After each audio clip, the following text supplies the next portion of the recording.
ഇനി അങ്ങോട്ട് തെരഞ്ഞെടുപ്പിന്റെ സമയമാണ്. കേരളത്തിൽ മാത്രമല്ല മറ്റ് പല സംസ്ഥാനങ്ങളിലും 2026 നിയമസഭാ തെരഞ്ഞെടുപ്പ് നടക്കുവാൻ പോവുകയാണ്. കേരളത്തിൽ തദ്ദേശ സ്വയംഭരണ തെരഞ്ഞെടുപ്പും വരാനിരിക്കുന്നുണ്ട്. കോൺഗ്രസിന് ഏറ്റവും കൂടുതൽ പ്രതീക്ഷയുള്ള ഒരു സംസ്ഥാനം കേരളമാണ്. എന്നാൽ കേരളത്തിൽ മാത്രമല്ല അടുത്ത തെരഞ്ഞെടുപ്പിൽ കോൺഗ്രസിന് വിജയിക്കേണ്ടത് അല്ലെങ്കിൽ കോൺഗ്രസ് മുന്നണിക്ക് വിജയിക്കേണ്ടത് എന്ന് കോൺഗ്രസിന്റെ തന്നെ ഏറ്റവും പ്രധാനപ്പെട്ട നേതാവായ രാഹുൽ ഗാന്ധി അറിയിച്ചിരിക്കുകയാണ്. വർഷങ്ങൾക്ക് ശേഷമാണ് മഹാത്മാഗാന്ധിയുടെ ഓർമ്മകൾ നിലകൊള്ളുന്ന ഗുജറാത്തിലെ അഹമ്മദാബാദിൽ വെച്ച് AICCയുടെ സമ്മേളനം നടത്തപ്പെടുന്നത്. ആ AICC സമ്മേളനത്തിൽ പല കാര്യങ്ങളും നടന്നു. അതിൽ ശശി തരൂര് BJPയിലേക്കോ CPMയിലേക്കോ പോകുമെന്ന ചർച്ചകൾ സജീവമായി നിൽക്കുന്ന സാഹചര്യത്തിൽ അദ്ദേഹം തന്നെ ഈ പാർട്ടിയും ഈ പ്രവർത്തകരും തൻ്റെ ജീവവായുവും രക്തവുമാണെന്ന് അദ്ദേഹം പറഞ്ഞുറപ്പിച്ചു. രാഹുൽ ഗാന്ധി തൻ്റെ ചില വീക്ഷണങ്ങൾ അവിടെ തുറന്നു പറഞ്ഞു. അവിടെ ഏറ്റവും പ്രധാനം വരാൻ പോകുന്ന നിയമസഭാ തെരഞ്ഞെടുപ്പുകളിൽ കോൺഗ്രസ് തീർച്ചയായും നിർബന്ധമായും വിജയിക്കണമെന്ന് അദ്ദേഹം ആഗ്രഹിക്കുന്ന 3 സംസ്ഥാനങ്ങളെ പറ്റിയും അതിൽ 2 സംസ്ഥാനങ്ങളിൽ തീർച്ചയായും കോൺഗ്രസിന്റെ മുഖ്യമന്ത്രിമാർ ഉണ്ടാകണം എന്ന് തന്നെയായിരുന്നു അദ്ദേഹത്തിന്റെ ആവശ്യം. അദ്ദേഹം മുൻപോട്ട് വെച്ച ഏറ്റവും പ്രധാനപ്പെട്ട 3 സംസ്ഥാനങ്ങൾ ഏതൊക്കെയെന്ന് ചോദിച്ചാൽ ഒന്ന് ബീഹാർ, മറ്റൊന്ന് ആസാം, പിന്നെയുള്ളത് കേരളമാണ്. ബീഹാറിനെ സംബന്ധിച്ച് ബീഹാർ NDA ഭരിക്കുന്നു, അസം NDA ഭരിക്കുന്നു, കേരളം ഇടതുപക്ഷം ഭരിക്കുന്നു. ഈ 3ഇടത്തും കോൺഗ്രസ് അധികാരത്തിലില്ല. ഇവിടുത്തെ രാഷ്ട്രീയ സാഹചര്യങ്ങൾ ഇപ്പോൾ കോൺഗ്രസിന് അനുകൂലമായി നിൽക്കുന്ന രീതിയാണുള്ളത് എന്ന് ബോധ്യപ്പെട്ടതുകൊണ്ട് തന്നെ ഐക്യത്തോടുകൂടി പ്രവർത്തിച്ചാൽ ഈ 3 സംസ്ഥാനങ്ങളും പിടിച്ചെടുക്കുവാൻ കഴിയുന്ന രാഷ്ട്രീയ ബലം ഇപ്പോഴും കോൺഗ്രസിന്റെ മുന്നണികൾക്കുണ്ട്, കോൺഗ്രസിനുണ്ട് എന്ന ഉറച്ച ബോധ്യത്തോടു കൂടി തന്നെയാണ് രാഹുൽ ഗാന്ധി അത്തരത്തിലൊരു ആവശ്യം അല്ലെങ്കിൽ ഒരു ഉറപ്പുമൊക്കെ നേതാക്കന്മാരുടെ കയ്യിൽ നിന്ന് വാങ്ങിയത് അല്ലെങ്കിൽ ഒരു ആത്മവിശ്വാസം നൽകിയത്. 1 വർഷത്തിനുള്ളിൽ 3 സംസ്ഥാനങ്ങളിൽ തെരഞ്ഞെടുപ്പ് നടക്കാൻ പോവുകയാണ്.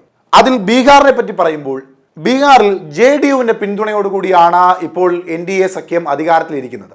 അവിടെ JDUവിന്റെ വോട്ടുകളിൽ വിള്ളലുണ്ടാക്കിക്കൊണ്ട് അത് കോൺഗ്രസിലേക്ക് വരുത്തി RJDയുടെ സഹായത്തോടുകൂടി അധികാരത്തിലേറാമെന്ന കൃത്യമായ കണക്കുകൂട്ടൽ രാഹുൽ ഗാന്ധിയെ സംബന്ധിച്ചുള്ളത് കൊണ്ട് തന്നെയാണ് അദ്ദേഹം ഏറ്റവും പ്രധാനപ്പെട്ട സംസ്ഥാനത്തിലൊന്നായി ബീഹാറിനെ ചൂണ്ടിക്കാട്ടിയത്. RJDയോടൊപ്പം നിന്ന് JDUവിന്റെ വോട്ടുകൾ കൂടി ചേർത്ത് വെച്ചാൽ BJPയെ അവിടെ നിലംപരിശാക്കുവാൻ കഴിയുന്ന കരുത്ത് കോൺഗ്രസിനുണ്ട് എന്ന് അദ്ദേഹത്തിന് അറിയാം. അവിടുത്തെ കണക്കുകൾ സൂചിപ്പിക്കുന്നതും അങ്ങനെ തന്നെയാണ്. കഴിഞ്ഞ നിയമസഭാ തെരഞ്ഞെടുപ്പിൽ 128 സീറ്റുകളിൽ NDAയും 115 സീറ്റുകളിൽ ഇന്ത്യ സഖ്യവും അവിടെ വിജയിച്ചു നിൽക്കുന്നുണ്ട്. അതായത് നേരിയ വ്യത്യാസം മാത്രമാണ് അവിടെ ആ നിയമസഭാ തെരഞ്ഞെടുപ്പിൽ ഇന്ത്യ സഖ്യവും ഇന്ത്യയും തമ്മിലുള്ളത്. ഇക്കുറി അവിടുത്തെ രാഷ്ട്രീയ സാഹചര്യങ്ങൾ കോൺഗ്രസിന് അല്ലെങ്കിൽ കോൺഗ്രസിന്റെ മുന്നണിക്ക് അനുകൂലമാണ് എന്ന് ബോധ്യപ്പെട്ട രാഹുൽ ഗാന്ധി കോൺഗ്രസിലെ ഇപ്പോഴുള്ള ഏറ്റവും പ്രധാനപ്പെട്ട യുവമുഖത്തിനെ, ചുറുചുറുക്കുള്ള ആ യുവമുഖത്തിനെ കനയ്യകുമാറിനെയാണ് ബീഹാറിലെ തെരഞ്ഞെടുപ്പുമായി ബന്ധപ്പെട്ടുള്ള ഉത്തരവാദിത്തങ്ങൾ ഏൽപ്പിച്ചിരിക്കുന്നത്. അവിടുത്തെ തെരഞ്ഞെടുപ്പ് പ്രക്രിയയിലടക്കം EVM മെഷീന്റെ പരിശോധനയിലടക്കം എല്ലാ കാര്യങ്ങളിലും അടിമുടി കൃത്യമായ ശ്രദ്ധ തെരഞ്ഞെടുപ്പോടുകൂടി കനയ്യകുമാറിനും അവിടുത്തെ പാർട്ടി നേതാക്കന്മാർക്കും ഉണ്ടാകണമെന്ന കൃത്യമായ താക്കീത് അല്ലെങ്കിൽ കൃത്യമായൊരു നിർദ്ദേശം രാഹുൽ ഗാന്ധിയുടെ ഭാഗത്തുനിന്ന് ഉണ്ടായിട്ടുണ്ട്. അവിടെ ഏതു വിധേനയും വിജയിക്കണമെന്നുള്ളത് കൊണ്ട് തന്നെ കാര്യമായ രീതിയിൽ ചർച്ചകൾ ഇന്ത്യ സഖ്യം നടത്തുകയാണ് രാഹുൽ ഗാന്ധിയുടെ നേതൃത്വത്തിൽ. ലാലു പ്രസാദ് യാദവുമായും തേജസ്വി യാദവുമായി രാഹുൽ ഗാന്ധി കൂടിക്കാഴ്ച നടത്തി കഴിഞ്ഞിരിക്കുന്നു.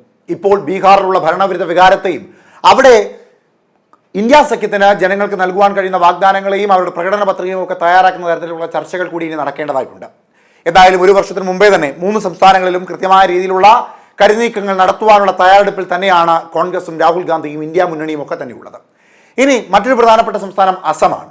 അസമിൽ കേരളത്തിനോടൊപ്പം തന്നെ അടുത്ത 2024 ഏപ്രിലോടുകൂടി തെരഞ്ഞെടുപ്പ് നടക്കുവാൻ പോവുകയാണ്. അസമിന്റെ ഒരു പ്രത്യേകത അവിടെ 45%-ലേറെ മുസ്ലിം ഭൂരിപക്ഷ പ്രദേശമാണ്.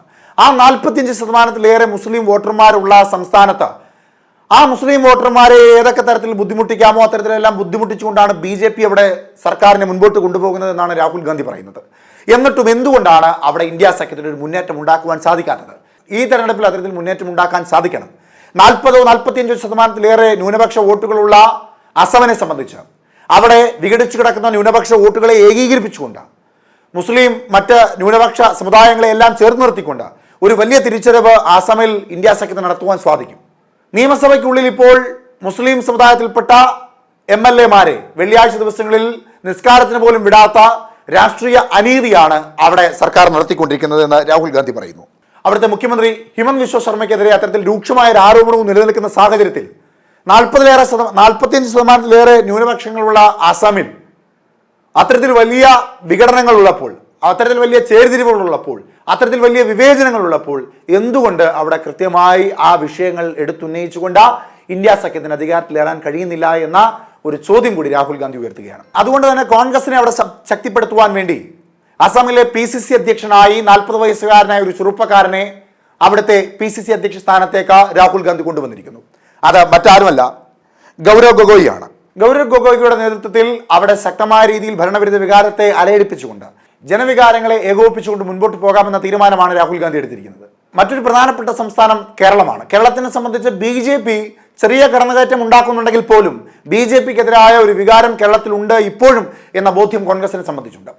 നിലവിലെ സാഹചര്യത്തിൽ സംസ്ഥാന സർക്കാരിനെതിരായുള്ള ഭരണവിരുദ്ധ വികാരവും BJP വിരുദ്ധതയും ഒക്കെ മുതൽക്കൂട്ടായി എടുത്തുകൊണ്ട് കാര്യമായ രീതിയിൽ ഏകോപനത്തോടുകൂടി മുൻപോട്ട് പോവുകയാണെങ്കിൽ, ശക്തരായ സ്ഥാനാർത്ഥികളെ മത്സരിപ്പിക്കുകയാണ് എങ്കിൽ കേരളത്തിൽ ഇപ്പോഴും വിജയിക്കുവാൻ കഴിയുന്ന രാഷ്ട്രീയ സാഹചര്യം ഉണ്ട് എന്ന ഉറച്ച ബോധ്യം രാഹുൽ ഗാന്ധിക്കുണ്ട്.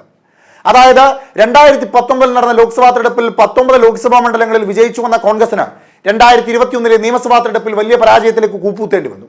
അത് ഐക്യമില്ലാതെ മുൻപോട്ട് പോയതിന്റെ ഫലം കാരണമാണ്. സ്ഥാനാർത്ഥികളെ കൃത്യമായി കൊണ്ടുവരാൻ കഴിയാതെ പോയതുകൊണ്ടാണ്. ഏറ്റവും ഒടുവിൽ ഇടതുപക്ഷ സർക്കാർ ജനങ്ങൾക്ക് ഗുണകരമായ ചെറിയ കിറ്റുകൾ അടക്കമുള്ള കാര്യങ്ങൾ വിതരണം ചെയ്തുകൊണ്ടാണ് എന്നുള്ള മുഴുവൻ കണക്കുകളും കോൺഗ്രസിന്റെ പക്കലുണ്ട്. ഇക്കുറി അങ്ങനെയല്ല. ഭരണവിരുദ്ധ വികാരം കാര്യമായ രീതിയിൽ തന്നെയുണ്ട്. കോൺഗ്രസിന് വിജയിക്കുവാൻ കഴിയുന്ന രാഷ്ട്രീയ പോർക്കളം തന്നെയാണ് കേരളമെന്ന പാലക്കാട്ടെ ഉപതെരഞ്ഞെടുപ്പിലും വയനാട്ടിലെ ഉപതെരഞ്ഞെടുപ്പിലും ഇതിനു മുമ്പ് ഈ 5 വർഷക്കാലത്തിനിടെ നടന്നിട്ടുള്ള എല്ലാ ഉപതെരഞ്ഞെടുപ്പുകളിലും കോൺഗ്രസിന് മനസ്സിലാക്കുവാൻ സാധിച്ചതുമാണ്. അതുകൊണ്ട് കേരളത്തിലും കോൺഗ്രസ് അനുകൂലമായ ഒരു വലിയ ഭൂമികയുണ്ട്, ഒരു വലിയ രാഷ്ട്രീയ പോർക്കളമുണ്ട് എന്ന് ബോധ്യപ്പെടുന്നത് കൊണ്ട് തന്നെയാണ് ഏറ്റവും പ്രധാനപ്പെട്ട ഒരു സംസ്ഥാനമായി കേരളത്തെയും രാഹുൽ ഗാന്ധി കണക്കാക്കുന്നത്. അതുകൊണ്ട് തന്നെ കേരളത്തിൽ 3-2 ഭൂരിപക്ഷത്തോടു കൂടി വിജയിക്കണമെന്ന ഒരു താക്കീത്, ഒരു ആവശ്യം രാഹുൽ ഗാന്ധി മുൻപോട്ട് വെച്ചിട്ടുമുണ്ട്.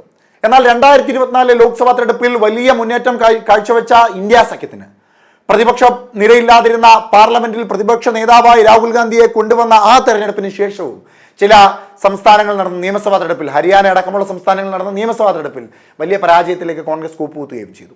അതുകൊണ്ട് കർണാടകയിലുണ്ടായ ഒരു തരംഗം, കേരളത്തിലെ ഉപതെരഞ്ഞെടുപ്പുകളിൽ ഉണ്ടായ തരംഗം ഈ 3 സംസ്ഥാനങ്ങളിലും ഉണ്ടാകണം, അവിടെ അധികാരത്തിലേറണം എന്ന ഉറച്ച തീരുമാനത്തിൽ തന്നെയാണ് രാഹുൽ ഗാന്ധി ഉള്ളത്.